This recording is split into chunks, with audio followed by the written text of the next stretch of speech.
Hello and welcome back to the Bench Warmers. I'm your host, Bishop, and this is episode 11. This week we're going to jump into all things NFL. Week 6 did not disappoint. And tonight we're going to break down some of the standout matchups, some of the storylines, and some of the turning points. But first, we are going to spotlight these Chicago Bears and the Washington Commanders. One of the best finishes that I've seen in a while from the Bears, and we're going to talk about it. So settle in because we've got a whole lot to unpack. Game highlights, X's and O's, and what this means for the rest of the season. So, hey, let's warm up for the bench. Welcome to the Bench Warmers, the sports podcast where the takes are fire, the laughs are loud, and the stats, well, let's just say they're debatable. Bishop, Pops, Marlon, and Jason are calling it the way they see it, straight from the fans' perspective. Grab a seat and join the bench. It's game time.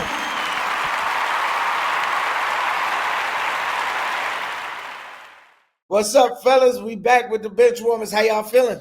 Go Bears! I'm back. Yes, sir. So we got Pops, we got Jason in the building after what turned out to be a great weekend of football. So, hey, before we kick this off, y'all know how we do. Let's go around the horn and get this drink in. Pop, what you got today? Elijah Craig, 127 proof. Yes, sir. Jay, what you rocking with? Hey, back from Puerto Rico, bro. I'm sipping on the coquito, baby. Yes, sir. Papi. Hey, papi. And me, myself, I'm drinking on the good old Jim Beam here. You know, so, hey, once again, we y'all looking for sponsors, Jim Beam, if you want to be one, come on with us. So let's go ahead and knock this back, fellas. Salute. Salute. All right, so look, before we jump into Chicago, which I'm really ready to do, let's talk about a couple of other games that happened this week. So first, Detroit, Kansas City. There was a lot to say about that game. Kansas City did not look like Kansas City has looked before. They actually looked like they were on the downside of that game, but came back and won. But my question is Kansas City still that team? Are they still the ones that you really got to worry about, or do you think that dynasty time is over and it's time for somebody else to step up? I think Kansas City is still one of the toughest outs in the NFL. They are not the team that they were a year or two ago. They've lost players. They've got injuries. They've lost some big-name stars like Tyreek Hill. You just can't be the same with those kind of losses. But having said that, they are a threat to win on any given Sunday. So like this week, I took them over Detroit. I might have been either the only one of us who did that, or maybe somebody else did too, but not everybody thought that was going to happen. I thought it was going to happen because Kansas City as an organization, they know how to win. They know how to deal with adversity, and they're tough as nails, and they proved it. Yeah, and man, that Travis Kelce, Patrick Mahomes connection is going to be something that lives. In history and folklore of the NFL. They just know how to do it. What you think about it, Jake? Man, when your back's against the wall, you have to go out there and find a way to win. And you know Patrick Mahomes is going to find a way to win. He connected with his receivers. Kelce looked good out there. You know, some of the running backs came through in key times, and they were able to put together a win. You know, they needed one, and they got one. Well, Travis say he got to play his best ball. You know, he about to marry a billionaire, so he got to make sure he's on the up and up. And let me add something else that may not be very popular with my Chicago colleagues. Matt Nagy is calling very good football games. He is an asset as an offensive coordinator. He was not as a head coach, but as an offensive coordinator, he is doing very well, and the creativity of a lot of their plays made a big difference in the outcome. Yeah, I think he's a puppet to Andy Reid, man. I'm not even going to hear any of that. You know, I think everybody gives Andy Reid credit. That's cool, man. I think everybody gives Andy Reid credit for that. Of course, Andy Reid is the head coach, but you could see on the sidelines, it was Matt Nagy calling those plays. Matt Nagy was in the headset. Matt Nagy was the guy that was checking out of things. Now he has an umbrella from Andy Reid, Right. but I'm going to give Matt Nagy his props. Hey, Andy Reid's over there. Hey, you got 10 plays that I want you to run. but don't forget, soon as Matt Nagy left the Bears, he went to Kansas City and won a championship. And so, I mean, the program is the program, man. Yeah, I think he has value as an OC. Just don't put him back in nobody's head coach position. Well, don't forget, when he came as a head coach, he was a rookie head coach. Yeah. And he was terrible. And he was terrible in large part because he was a rookie. Yeah. We didn't have the luxury to give him 3 or 4 years to become a veteran. But, hey, man, he's a football man. He wasn't unemployed a week before Kansas City hired him. Yeah. Now, didn't he take the Bears to the playoffs twice? Once, I believe. Once, you believe? Okay. And then he was an OC before, though, wasn't he? He was in Kansas City, right? And that was pretty Reid dominated at the time. Right. Yeah, but from everything I read and hear now, that's really changed. That is Reid's offense, but Matt Nagy is the tactician who's running it. Okay. Yeah, I like to call Andy Reid the walrus man. He looks like a walrus to me. He does. Put him on the Monopoly board. Right. So the next game I wanted to talk about just a little bit was the Tampa Bay and 49ers game. I got to tell y'all, I love Baker Mayfield. Baker Mayfield. One more for Baker. Baker Mayfield is the new spunky QB. That dude reminds me of just an old school football dude. You know what I mean? He gets hit, he jumps right back up, he talks mess. This dude puts together drives. Listen, man, he wants the smoke.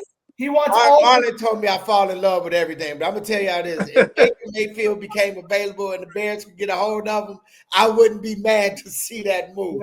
But what y'all think about that Tampa Bay 49ers? Hey, Baker wants that smoke, man. He's a baller. You know, he's been around on the different teams, and he didn't play bad on those teams. It was just that he didn't find his niche. And as soon as he found his niche, the team where he should be, I mean, he's out there lighting it up. I mean, everybody on that team looks good because of him. And then you got that guy leading the pack. So they are definitely a force to be reckoned with for sure. Well, last week in my picks, I took Tampa Bay to win, to beat the 49ers. But not only that, I made them my 2-point team. And I did that because of Baker Mayfield.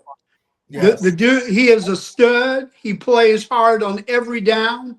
That energizes the people around him. It probably energizes the coaching staff. And hey, man, I think he's an MVP candidate. Hey, Todd Bowles said, he saw him running like when he scattered on a play, and he was like, "Man, get down, get down." And then he ran through a couple people. He was like, "Run!" Yeah. So, hey, you know what, man? I'm a Baker Mayfield fan. I've been a Baker Mayfield fan since I saw a clip of him in college. And I couldn't tell you who he played. I think he played for Oklahoma, maybe. But in this particular video I saw him, they were talking mess to him and all of this stuff.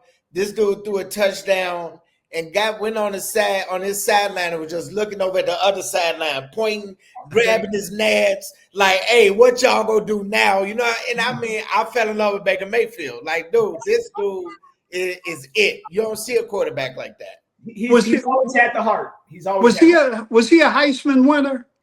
No. He didn't win the Heisman. Let me look, because he's on the Heisman commercial with I could have swore he won the Heisman. When did he win the Heisman, though? It would have been his last year of college. So what year, Hawk? So Baker Mayfield won the Heisman in 2017. Yeah. So the reason I bring that up, he is not a surprise. I think he got drafted by Cleveland, I believe. He did. And Cleveland has a terrible organization. And, just like the Bears, they can't develop quarterbacks. Yeah. Cleveland had the same problem. I think Cleveland had Johnny Football, too, Yes. as their number one pick, another Heisman Trophy winner. So the fact that he didn't do well in Cleveland, I don't blame that on Baker Mayfield. He's got the goods, man. He does have the goods, man. Yeah, he's definitely got what they call the moxie. You know what I mean? That dude, I just like him. So Baker Mayfield, continue to do your thing. Don't just don't outshine us. And just the last thing I wanted to talk about, the New York Giants. They got this tag team of Jackson Dart and that boy Scatterbo. These dudes are reckless out there. I mean, he's gonna run right at you. And then I saw a video of Jackson Dart who's gonna run right at you too and come at you helmet first. I mean, I'm liking what these dudes are doing. I mean, right now, football is doing some good things, other than the ref trying to make it soft. But Scatterbo and Dart, they ain't gonna let that happen. Hey, I think Scatterbo is a beast. He's out there. He's running over people. He's probably been running over people since Pop Warner, high school, college, now in the pros. But I'll tell you this, he's got about 3 years. Man, you can't be going heads up with everybody. He probably got CTE right now from Pop Warner. And he's going to be walking around like this for the rest of his life. He ain't going to be able to move his neck. He wants to smoke, but it's going to be about 2 or 3 years, and he's going to be done. Watch. Yeah. Well, I hope you're wrong, but I can see it. Pretty soon you're gonna see him in one of them big ass helmets. I hate them things. Yeah, I thought he was wearing one already. Those helmets look so stupid to me. I can't stand them. But whatever, man. So now that that's out the way, let's get to our Bears. And dare I say, our Bears that's on a win streak right now. We got 3 games we've won, and man, they pulled out a game this week that before they would have lost because they jumped out in the lead. They had some good momentum, and then it shifted, and generally that's when the Bears lose it. Mm-hmm. They can jump out. They're going to be doing some good things, and then something shifts, and the Bears completely lose it, and they just say, a game over. But this game, they fought, and they fought, and they fought, and they came back, even fighting refs, because there were some questionable calls, especially that touchdown that got called back, that these refs was making. And the Bears continue to fight to the point where I don't know who Coach Johnson was talking to in that headset, but he told somebody, shut up.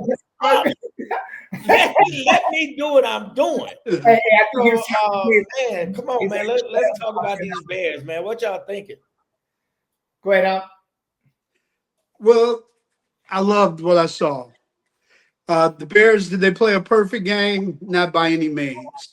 On the downside, you got 3 takeaways and you only get 2 field goals out of it. You'd expect more, but at least we got the 3 takeaways. But on the good, man, there was a lot of good I saw in that Bears game. Yeah. The offensive line played like a premier offensive line. When was the last time you could say that about the Chicago Bears?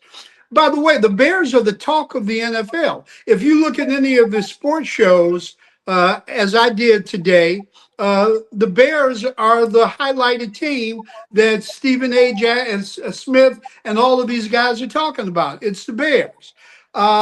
They came out of the bye week with some adjustments and won, something that they had only done twice in the last 11 years.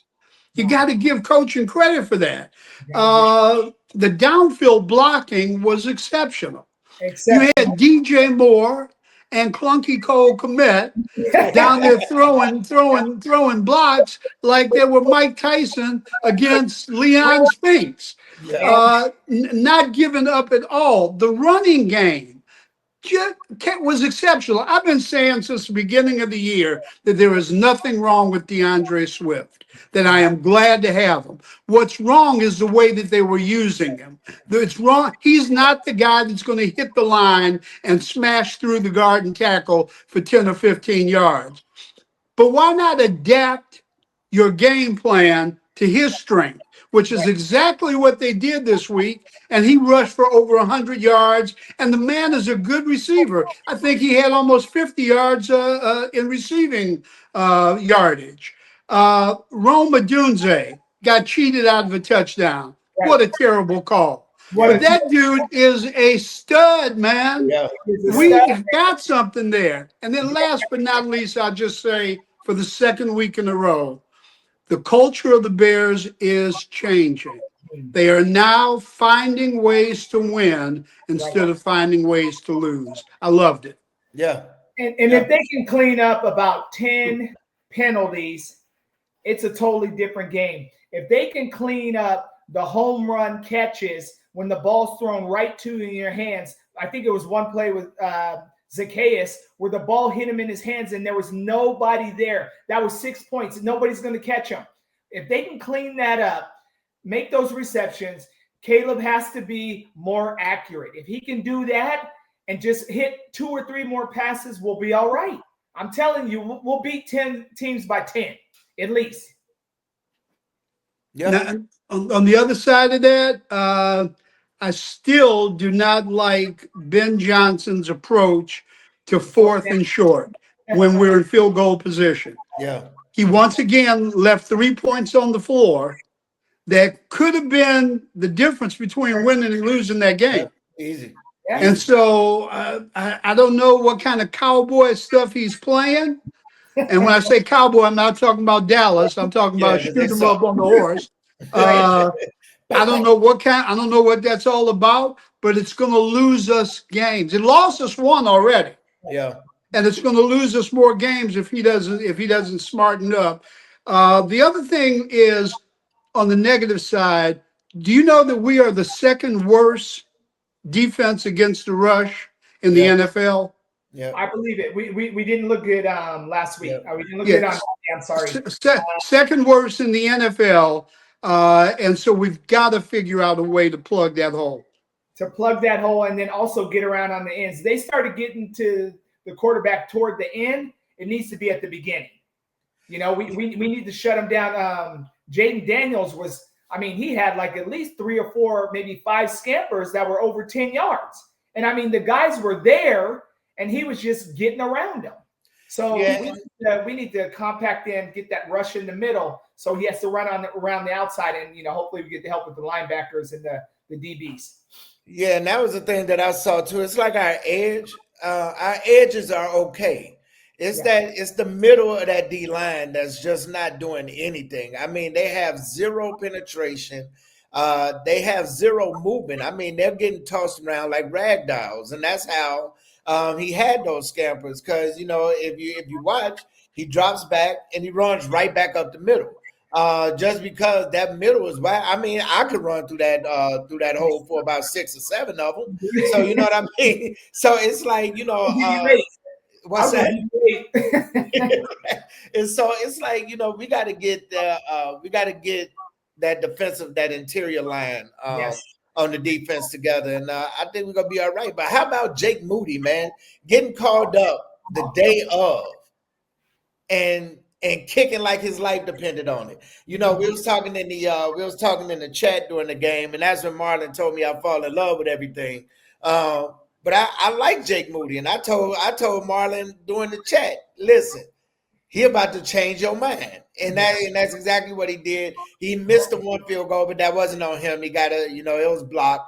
But man, to get called up the day of, right, and he went 4 for 5 with the game winner. With the game winner, I think. One of my friends, his mom used to say, when you mess up, go to rubberlegstore.com and buy yourself a rubber leg so you can kick your own self in the butt. And I think San Francisco might be doing that, man. So San Francisco, I thank y'all for Mr. Moody there. Hey, so Mr. what y'all think about? Baby, hold on, for sure. You know, kickers in the NFL are in a very tight evaluation range. Most of the kickers in the NFL are 7 and 8s on a scale of 1 to 10. Mhm. You might have two kickers in the NFL who are 10s. Right. You got a few more who are 9s, but Right. most of them are 7 or 8s. I think our boy is a 7 or 8. Right. I was happy to see what he did. If it was between him and Santos, I'm taking Kairos every time. Right. Right. When Right. Right. he kicked the game winner, I was worried. If Right. Kairos was kicking, I wouldn't have been worried. That Right. don't mean he would have made it, but I wouldn't have been worried about it. Just been worried about it. And so, hey, I think it's easy to get an NFL kicker to step in for a game or two Right. because those guys, they know what they're doing, and the difference between great and okay, it's not that big of a difference. It's a Right. few Right. yards, right? Yeah. Yeah, so You keep him in his range, man. He'll be all right.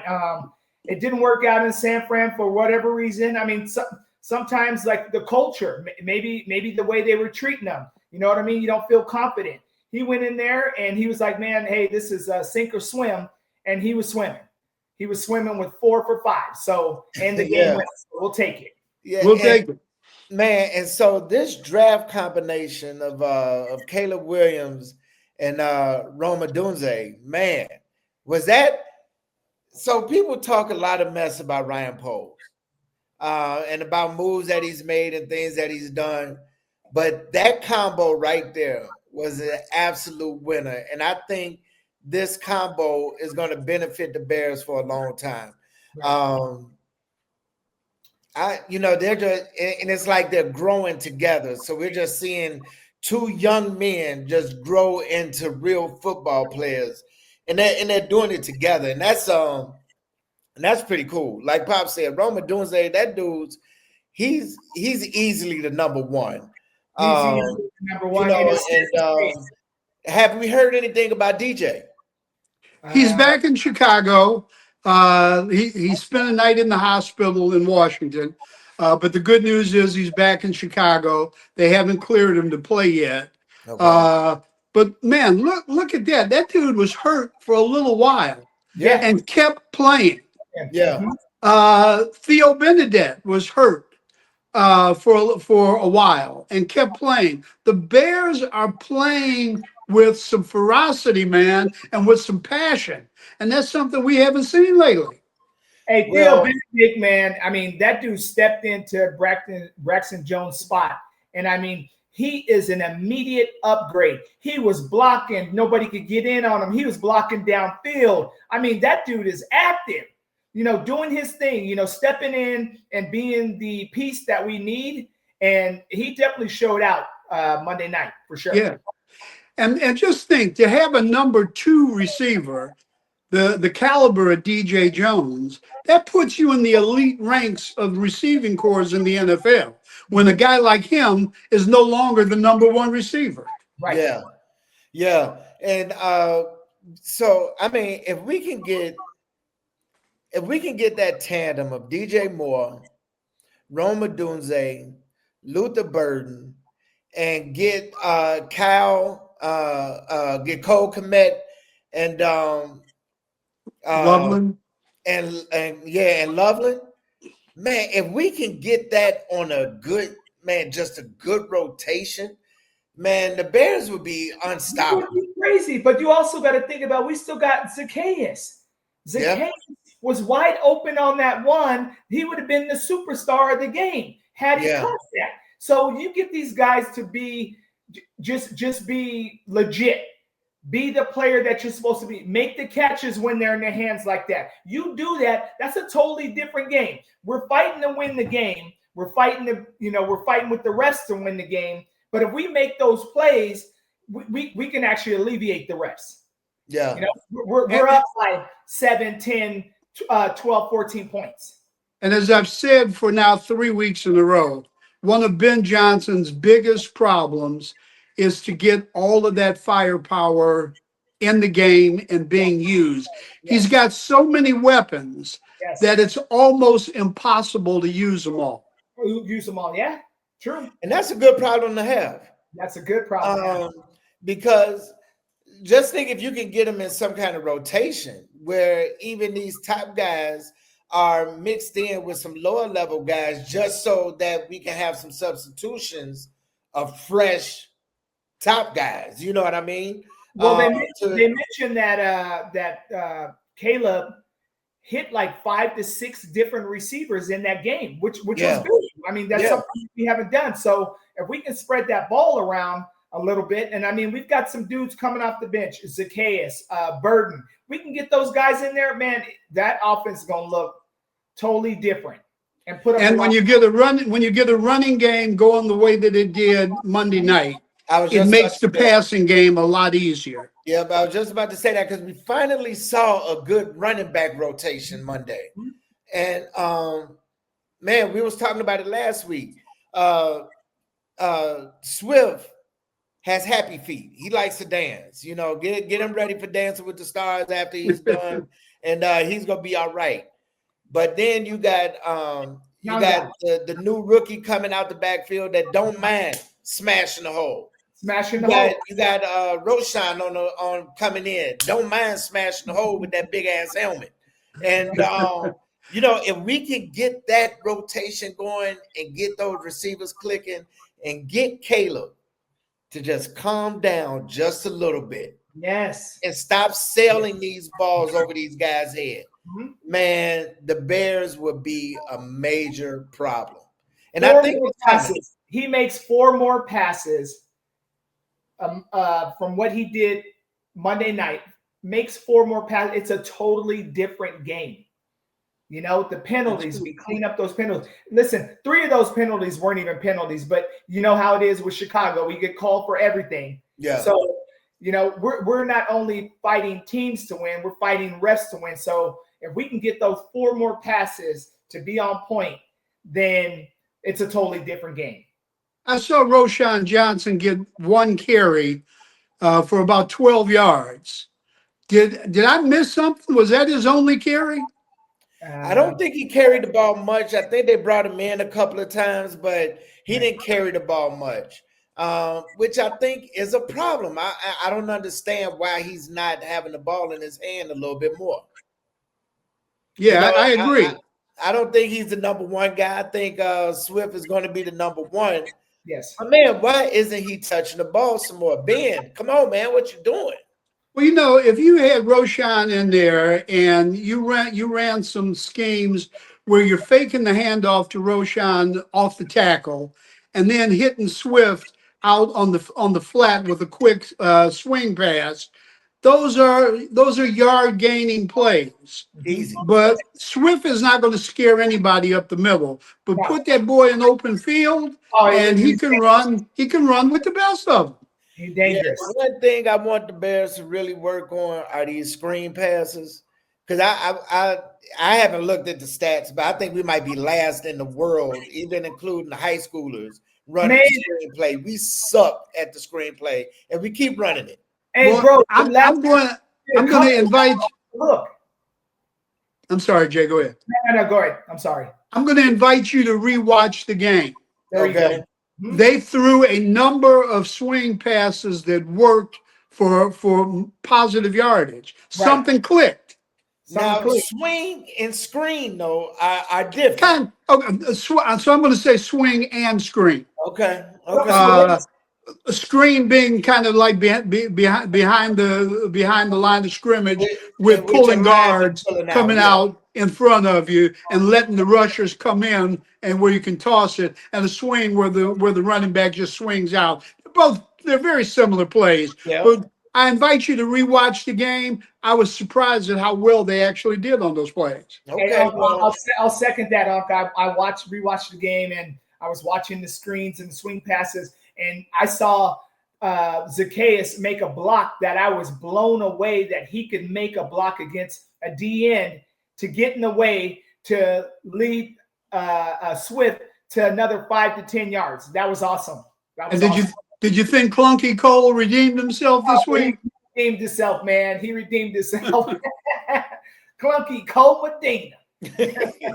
So we're outside of the bye now. We finally win a game outside of the bye. But before I get to that, this Bears defense, outside of that penetration, our secondary, man, Assignments. man, they are making some noise, man. They are killing. I mean, takeaways. I mean, they're running to the ball. Everybody's trying to put a hat on the ball. Man, I just don't think I've seen this type of Bears football in a long time, and I'm excited about it.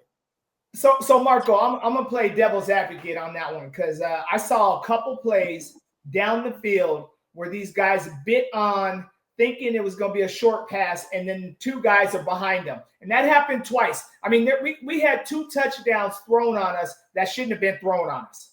You know, one of them dude didn't have anybody on him for a mile. Spider-Man was on the dude, and, nobody ever catches on him, but he wasn't on him enough. And then, the guy catches over, his right shoulder. And then we had McCaffrey down the field. You could have caught the pass and got a touchdown. That's how wide open he was. Yeah, so I mean, they got some slips, man. But I really think that secondary is stepping up to the plate, and we're holding teams out of that end zone. And I'm liking what this defense is doing. Well, it'll be interesting to see the teams we play coming up. Maybe not so much New Orleans, but we'll talk about that later. But other teams, if they're going to use the Bears' defensive aggression against them. Because, Jay, that's what's happening. They know that the Bears are playing with abandon, reckless abandon, and that they are rallying to the ball and that they're just going all in. And so if you just wait a minute and let a guy get behind the secondary, you're going to get some easy touchdowns because if you pump fake it, Tyreek Stevens and them they're going for the ball. Yeah. And if the ball doesn't get thrown and it gets thrown down, it's a touchdown. So that's happened a couple of times. Right. So I'm hoping that Allen will look at that and realize, okay, hey, this reckless abandon we're playing with is giving us 11 turnovers in the last 3 weeks. Right. But we've also got burned for 3 long touchdowns. Correct. Yeah. So you was talking about the teams coming up. And we're going to get to New Orleans in just a second. But here, let's check this out. The next 5 games the Bears have. Got New Orleans at home. We're at Baltimore. We're at Cincinnati. We got New York at home. And then we're in Minnesota. What's your record these next 5 games? I'm worried about the last 2 games you just mentioned. Yeah, the Bears are going to lose some games that you don't expect them to lose. That's part of the growing process. Yeah. Just like they've won a couple of games the last 2 weeks that they normally would not have won. I think the same thing is going to happen on the other side. I would say at the worst, we go 2-3. And at the best, we go 3-2. I like that. My same assumption. Yeah, I'm looking at 3-2. It really depends. I need to see what's going to happen with this Baltimore game to see if Lamar be back. If Lamar is not back, I believe it's a good chance we win that game. Right. Minnesota, I got a little worry about. Is McCarthy back? McCarthy is not back, I don't think. And neither is Joe Burrow in Cincinnati, right? No, he's not. No. So we're playing several teams who either are or may be without their starting quarterback. Yeah. So hey, these next 5 weeks will be interesting because man, if we could pull out a 3-2 or 4-1 these next 5 weeks.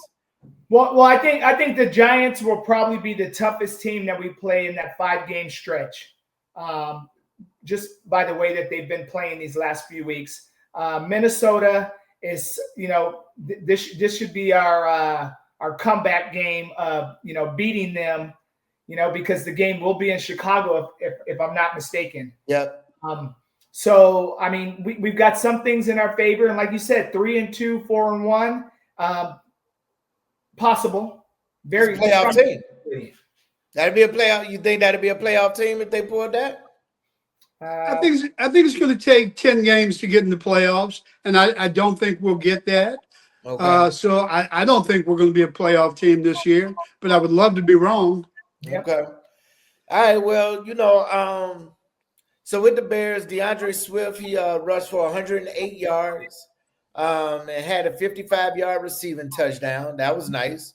Caleb went 17 for 29, 252 yards.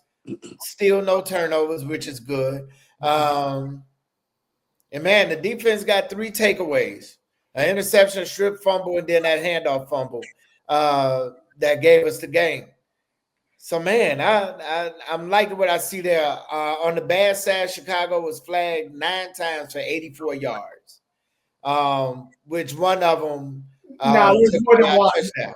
Yeah, there's like 3 or 4 strong ones that should have never been called. The one where Swift came through and he touched Jaden Daniels on the helmet, and they just said roughing the passer. Then the one where Byard came in and hit Daniels low, stumbling, hit him low, and they called that a penalty. And then they called one on Benedict for not being on the line, which even the analysts were saying they're nitpicking. So, and then there was one more that I can remember that was a no-go as well. So, I mean, we're fighting the refs as well, man. Yeah, yeah.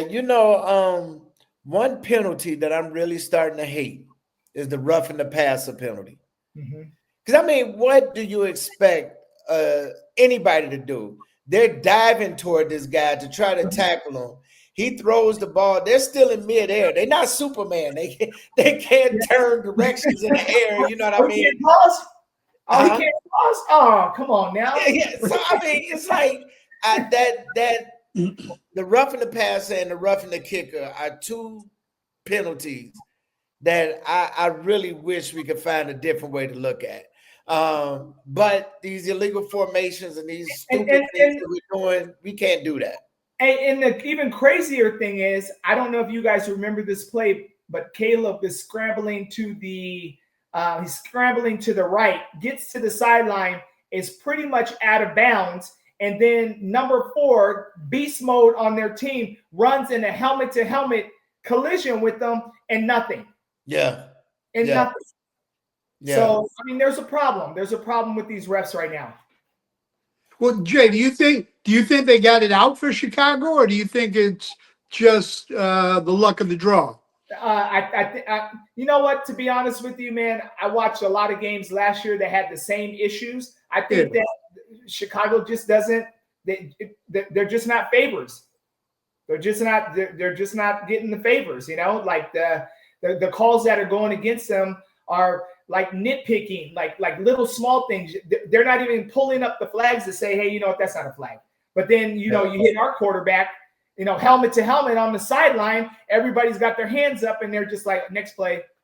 So, I think part of it might be too that the like Pop kind of alluded to earlier, the Bears are the kind of the talk of the town right now, and that's not what the Bears usually are.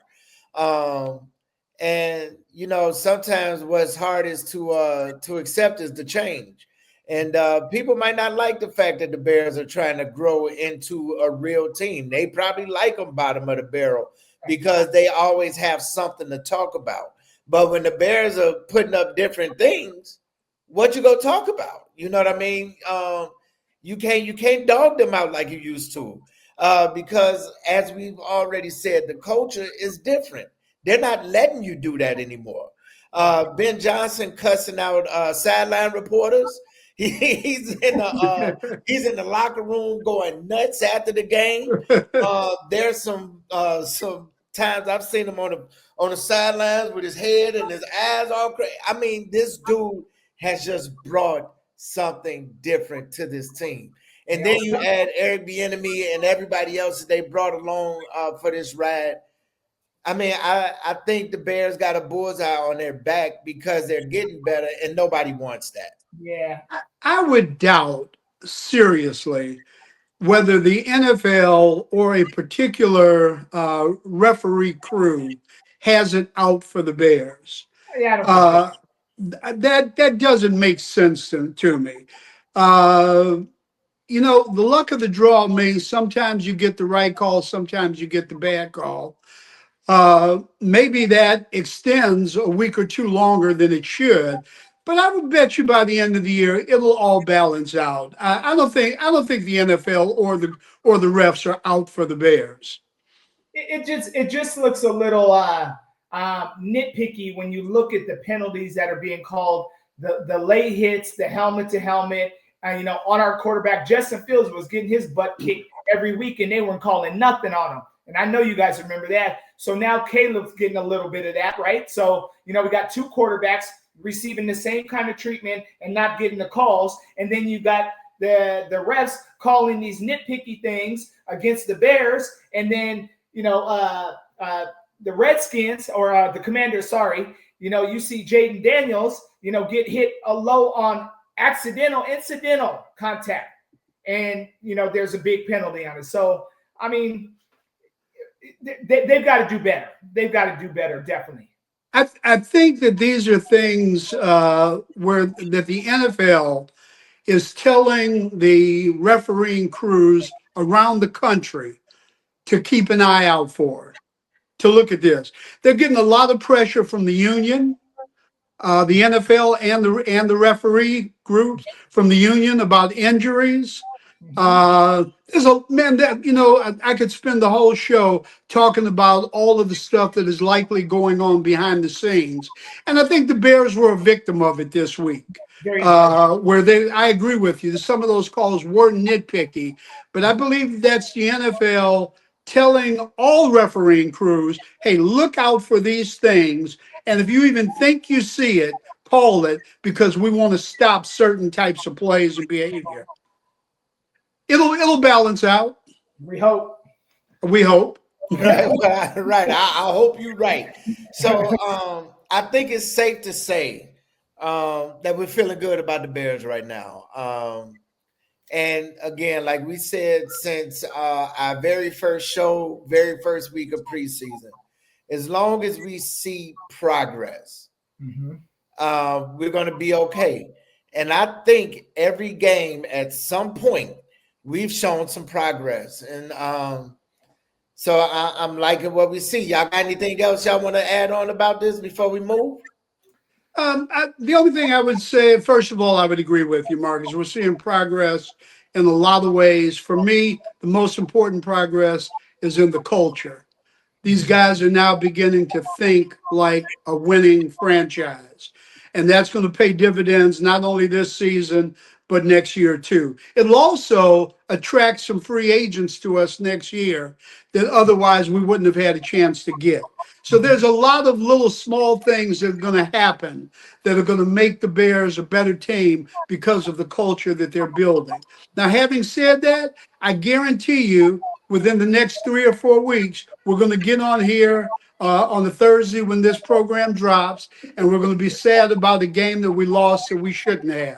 Yeah. Don't get too upset about that. It's part of it's part of the road. Right. We're not going to win them all. That's for sure. Yeah. So, all right. Well, let's go ahead and do this. We're gonna wrap this thing up. We got our week 7 predictions coming up. So this week we're looking at the Jaguars and the Rams. We're looking at the Browns and the Dolphins.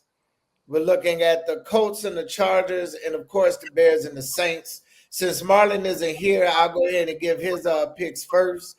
He's going with the Rams. He's going with the Browns, the Chargers, and the Bears. So let's go to you, Jay. Who you got? Hey, I'm following Marley Marr. I'm going with the Rams, Dolphins, Chargers, and the Bears as well. All right, Pop, who you got? I'm going to take the Rams. I'm going to go for the upset and I'm going to take Cleveland. Maybe another upset, even though the Colts are playing well. This is going to be a very tough game, but I'm going to go with the Colts, and I am going with the Bears for the first time all year. Oh, man, you know what? There is a guy. Having said that, the Bears are playing the weakest team in the NFL next week, arguably. They better make a statement. This better not be a 13-10 victory. Right, a field goal game. I'm going them blown out by 70. And so myself, I went with the Rams. Until the Browns do right by Shador, I will never pick them. I'm going with the Dolphins. I'm gonna go with the Chargers, and of course, I'm gonna go with my Bears. And so it's all written. It's right there in stone. You heard it here first. These are the picks for this week.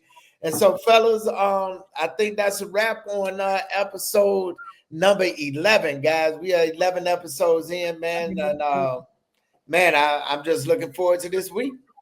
Come on. Bear down, baby. Yes, Bear down. sir. Peace, All right, baby. well, look, until next time, y'all keep y'all bench spot warm, and y'all join us right here. Y'all make sure y'all like, y'all subscribe. Make sure you hit that bell so you can see every time that we drop something new. And the bench warmers for now, we say we out. Go Bears. Peace. Go Bears. And in honor of Marlo, FGB. FGB.